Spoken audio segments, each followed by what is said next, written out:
Let's make some magic with hypnosis. We're going to learn how to build magic items, just like in role-playing games like Dungeons and Dragons and classic stories like Beowulf, Lord of the Rings, and all that good stuff. Fancy a magic ring? You can make one. A magic amulet? It's yours. Stick around. Find out how.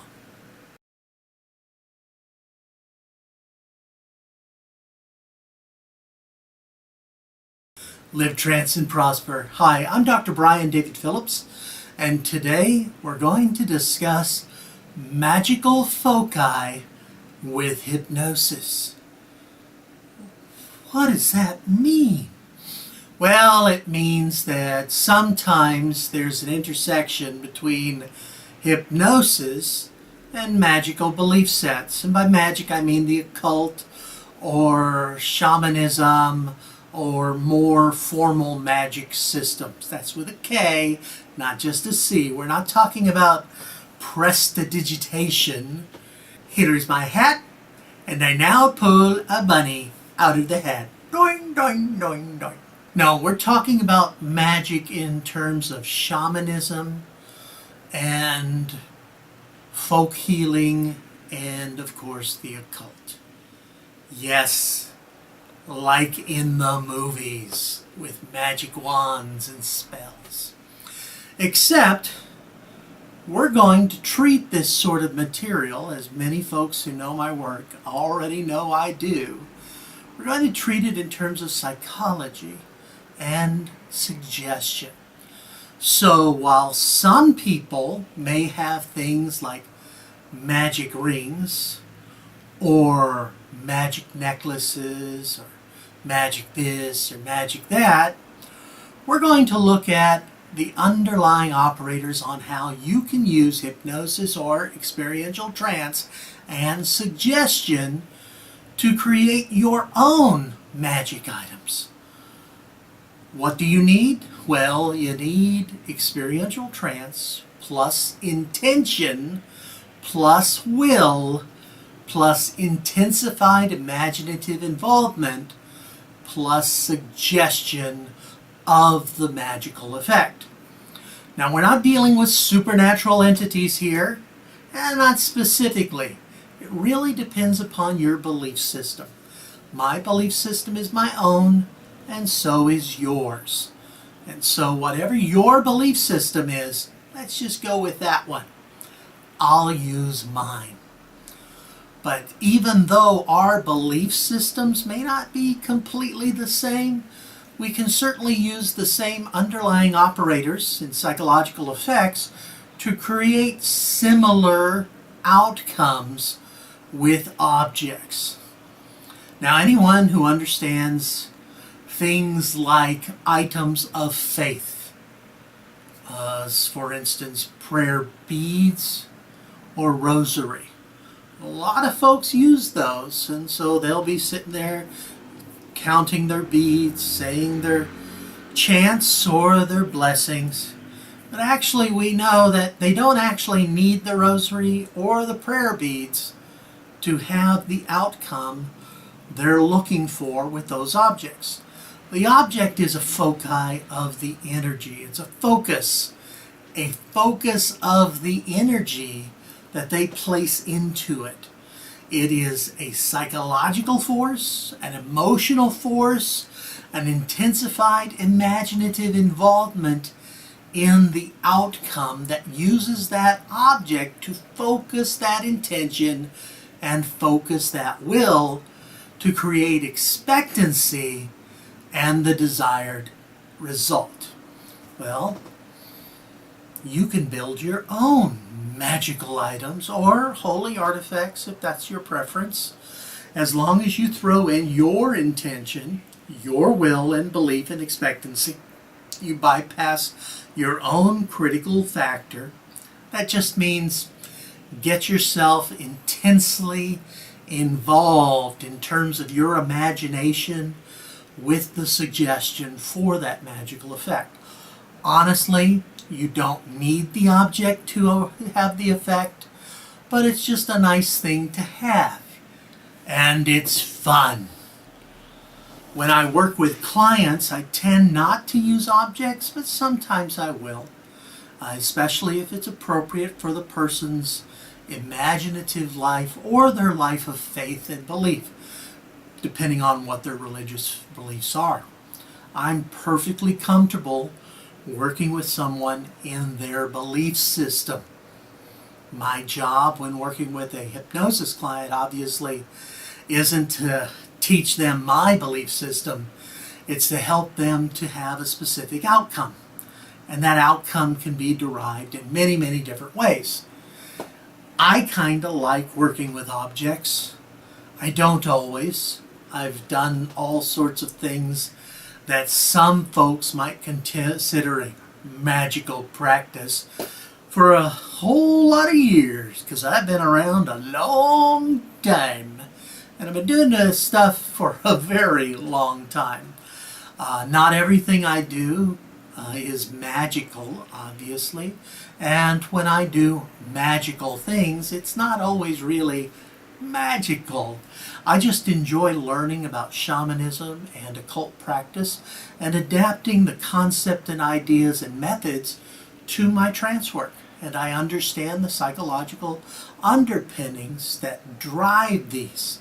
And so I can take something from one belief system and practice, and I can look at it and say, yeah, I see what's going on there. I think that's kind of cool. Why don't I just borrow that and put it over here and see how it works in this model? Why it works, I'll keep it. If it doesn't work, I don't keep it. Because that's the kind of guy I am. I will use objects. Usually I don't. If I do shifting, for instance, if you know my Chinese name, you know it's Luo Longren, which is a homonym for, long run is a homonym for Longren, which is werewolf. And for the last 26 years, I've been Megwo Longren Tsai Taiwan, an American werewolf in Taiwan. I've been a werewolf for a very long time, at least since elementary school, but I don't have illusions about actually turning into a physical wolf. But I do enjoy shifting. And when I do shifting, I don't need an object. I can just trigger the change and go into that. And I enjoy it.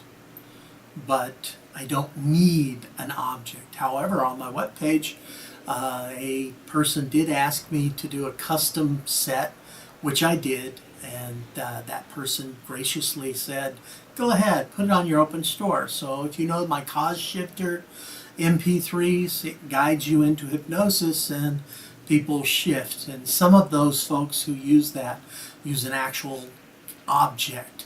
One person asked to learn shifting in trance, experiential hypnosis, and he has a talisman he wears in order to trigger the change. Doesn't actually need the talisman, just thought it'd be cool to have it. Some folks put on, say, a wolfskin jacket, faux wolf, I hope, and that triggers their change in terms of their imaginative involvement for Somafera. You don't need it, but sometimes it can be pretty awesome. You all know the stories, magical tales of fantasy with magical objects. For instance, rings of power. And you can indeed create your own through experiential trance. Maybe not a ring of power or confidence or whatever you want it to be. Maybe a rubber band of power. Just slip that sucker over there and I feel awesome. Or something else. I know of one hypnotist who took his wedding band, placed it on his finger and set an anchor so that when he touches it, he feels loyalty and love toward his wife. Now he may or may not have needed that particular oomph, but that's what he's got. and he's got a nice little reminder with his band upon his ring. Other folks might do something else. For instance, my wife and I both have these that we picked up for our anniversary. And you can see that written in Chinese here are the words Lang and Mao. Lang, that's me, wolf. Mao, that's my wife, cat, wolf cat. And if I wanted to, I could take this particular object, go into trance and give myself a response suggestion so that when I wear it or touch it, I feel a bond with my wife. Already got a bond like that. I have an invisible force around myself. It's called love. But you can play with that idea. It can be a lot of fun. Some folks who are into fetish hypnosis, see my webpage, just kinknosis. You'll see what I mean. They have collars for power exchange, or they have different items related to their fetish practice, whatever it might be. So you can have talismans, you can have amulets, you can have pendulums. Just look into the pendulum and feel the power of following my suggestions. Or not. It really depends. If I wanted to take one of my more special pendulums, this one was a gift from my wife. It's a nice, pretty one. I can give myself a nice little suggestion for using that. Related to the concept I was talking about earlier of religious faith or practice. Some people have particular items of power in their home. I grew up in a home that had a number of paintings of Christ on the cross and a few crucifixes. Not many, mostly crosses, more crosses in our home than crucifixes. And if I had a special place, and I do, for a number of items or icons, iconography, that had special meaning for my own faith, I could use that. Or you could use it for yours. For instance, let's say if you had a goddess or god or deity image, you could place it in that special place. In experiential trance, you give yourself the suggestion, or use active prayer, which I find very useful and very powerful, and absolutely encourage folks to use in religious contexts. You can enter into that state and feel the divine around you and within you when in the practice of religious artifacts. For instance, a goddess figure might hold a special meaning to you, and you could empower that. Now, it doesn't mean that the divine power from an actual deity, whatever that means, flows through this into worshipers. It means, however, that you have an emotional connection that feels like an energetic, positive relationship. We'll let the question of whether or not your religious beliefs are objective or subjective, we'll leave that for another day. All I'm saying is, if this particular type of item were part of your religious practice, you can enhance your experience of it through an empowerment within experiential trance. It becomes a focus of that energy, whatever that means. So we've seen that you can have pairing objects or faith objects. I might take my Freya necklace that I'm wearing today, and I might through active prayer, once again, empower this with a seeming energetic experience that allows me to feel that divine presence. Whether it's real or not is another question. Or, as many of you know, I have another amulet I wear quite a bit, and that would be my Inanna amulet, which is actually my favorite, I might give that a particular emotional context for myself through intensified imaginative involvement and experiential trance, and perhaps only wear it at certain times. If, as you know, through just growing up in society, you know that many rituals come out of faith-based practices, that we repeat the ritual with an energetic context, and that's really done to enhance the suggestion or the intensified imaginative involvement of parishioners in a congregation in the actual concepts that are being triggered. And so the emotions become specific so that you no longer need to go through a long induction or a long process. Rather, people start hearing, or they're in the environment and they start hearing certain words, they pop into that experiential trance state of religious ecstasy or whatever else experience they have. And that's really valuable to know that we can create our own rituals and our own triggers or anchor sets that allow us to take advantage of these underlying operators for whatever purposes.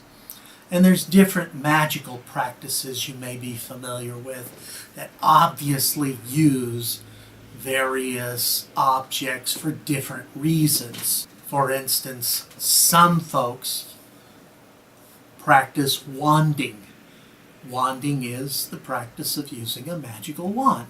Now, if you use a magical wand, it's not like Harry Potter. Wingardium Leviosa. No, rather, wanding is to focus your intention and will through the device. And there's different parts of a wand, and if you practice that sort of thing, you know what I mean. But you don't have to. You can just go cut a willow branch off a tree and carve it down if that's what you like. Get one from a lightning-struck tree. It's awesome. Or not. But wanding is something that you can use. If you don't have a wand, this is a wand for the practice, you can use something else. For instance, I'm a drummer. I might take a leaf from the book of Harry Dresden, and instead of a magic wand, I use my drumsticks. Or maybe I use my sticks for actually playing drums. And I can create a magical object that is the suggestion of competence or flow for musical performance when I use these particular sticks. Some drummers have lucky sticks or lucky instruments. Some guitarists have lucky picks. When I was a debater long ago in high school, I was a master debater. And I would wear, because I did, I am admitting this to you, I debated for 4 years in high school and 3 years at university, and I would wear a red sock on the right foot and a blue sock on the left whenever I was in competition. I had special pairs for that purpose. Those were my lucky socks. Now, I'm a bright young man. Well, I'm a bright old man now, but then I was a bright young man. And I knew the difference between skill sets, knowledge, critical ability, and lucky this, superstition. But I still did it because it made me feel good. And I found that when I didn't wear my lucky socks, I didn't perform as well. Probably because, well, I'm a dude and I may be an idiot. Or it just gave you a little bit edge on your confidence. So create your magical lucky socks if you like, or your magical drumsticks, or whatever else you do. Now, wanding is very much similar to some other practices. When I'm practicing sathing, for instance, I don't actually need to use a rod or a wand, but sometimes when I'm sathing, I will use a staff. I've got a really nice carved rod for saving, specifically for that purpose. Or I might use my dragon head rod, which is actually a cane, but I'll use it for both. And that's for my vulva stab work, or stabbing, part of my saving tradition, but yeah, you can do whatever you like. Shifting, I don't need an object, but I could use one. I might use something. A lot of folks in my community are into crystal healing. Now, I'm a very skeptical person. I know you don't believe me because I'm talking about all this magical nonsense, but I'm a really big skeptic. So I have doubts about the healing properties of certain crystals, but I understand very completely that if someone puts imaginative, intense involvement in the expectancy of this having a beneficial effect, it tends to have a beneficial effect. And so that's a good thing. So use the crystal. Some of you have seen the end of my hypnosis show, and sometimes I give people happy crystals, just little blue or purple crystals, often purple, that I give folks in the palm of their hand and tell them in the suggestion as my gift to them at the end of a show that when they hold that crystal and breathe in, they'll feel peace of mind and centeredness. You can obviously take any sort of crystal. This is a nice one. This is a genuine crystal. And so this would make a wonderful peace stone. Hold it in the palm and center one so that when you hold it, you feel that connection. You feel that intensified imaginative involvement and a positive emotional state. Or if you don't want peace, you don't use a peace stone. You can use a confidence stone or some other stone. Whatever you want it to be, you're just imbuing it with a triggered response that you are conditioning or an anchor set. It's really up to you. Long ago, one of my students at the university created a poppet for me. Now, back then, I was young and handsome, and I actually did wear an outfit very much like this, a blue shirt, red tie, and of course the cream-colored pants, and so she made a poppet. You can make a poppet for yourself or for a loved one that has an emotional connection. This is not a voodoo doll, so doing this has no effect. Huh. Ow. Or maybe it does. But you can create whatever connections you like by using experiential trance and voodoo dolls or poppets, or maybe you like Star Trek and you want your own little tribble of confidence or tribble of peacefulness, tribble of stress relief.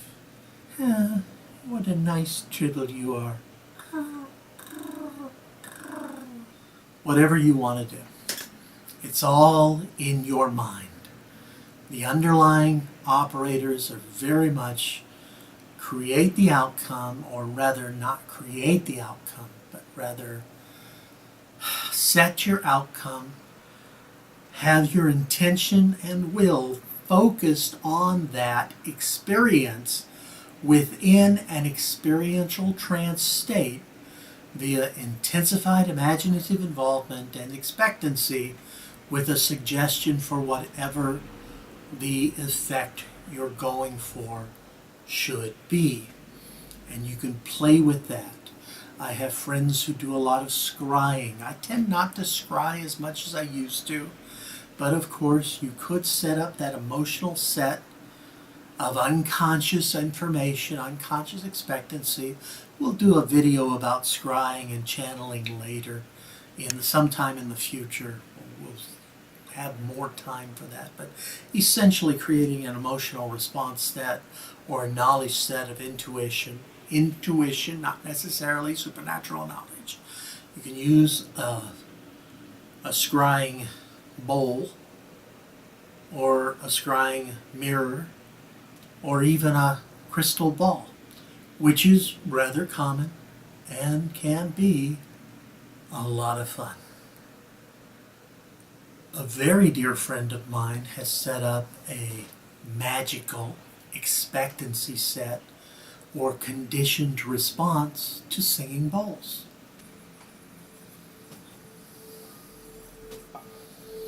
So when she hears this tone, she immediately goes into a very particular emotional response and goes immediately into a deep meditative state. That's pretty awesome. Of course, conditioning yourself to a singing bowl. What other sounds could you condition yourself to? That's right, clickers. And I'm pretty sure many folks watching this already know what I mean by human clicker training. That sound has one effect, that has another. Not sure? Just look up clickers on my blog. Some hypnotists like to play with spirals. Spirals are a gimmick. You don't need them to have a hypnotic response or hypnotic state, but they're fun to play with. And because they're fun, you can have some fun with them.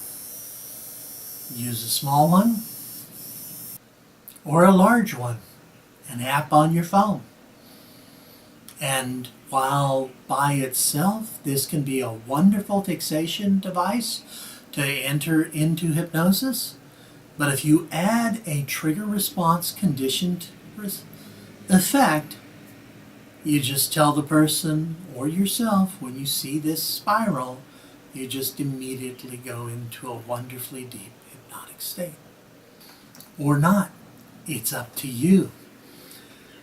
Really, the only limitation on this sort of work is your imagination. You can have an axe of power. Oh, wrong kind of axe. Whatever you want to do, just have some fun with it. But essentially, creating magical items or magical foci with hypnosis is using your experiential trance, focusing that will and intention, just like in occult practices, except using experiential trance here with intensified imaginative involvement with that suggestion, hypnotic suggestion of the magical effect. You don't need the object, you don't need all those bells and whistles and that rigmarole. It's just kind of fun to play with. So, have some fun. I hope this has been somewhat entertaining, somewhat informative, or at least piqued your interest. Please be sure to click subscribe so that you get notices whenever we have a new video. In fact, we have a new video every week, a brand spanking new video each and every week. There are 3 programs that we often contribute to, not always, but often, on news or rants. Sometimes I rant. We talk about things going on in the community, questions. I ask your questions. I might share tips or concepts or ideas. And of course, Trance Time, that series, I actually guide you through a trance experience. Instead of talking about it, we actually do it.